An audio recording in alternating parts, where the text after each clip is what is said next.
হরে কৃষ্ণ, হরি বল। তো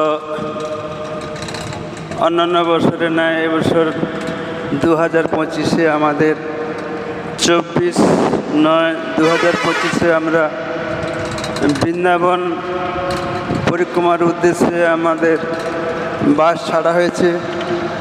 সেই বাসে আমরা 24 তারিখের রাত্রিতে বাস আমরা ছেড়েছি। এখন সারা রাত বাস চলছে। এখন আমরা যাচ্ছি গয়া। এই গয়ায় গিয়ে আমাদের দুপুরে হল হবে। ওখানে অনেক ভক্তবৃন্দ তার পিতৃর উদ্দেশ্যে পিণ্ডদান অনুষ্ঠান আছে ওখানে। এই অনুষ্ঠান শেষের পরে আমরা আবার একটুখানি রেস্ট নিয়ে আমরা আবার আমাদের গাড়ি ছাড়বে বিকালের দিকে। হরি বল।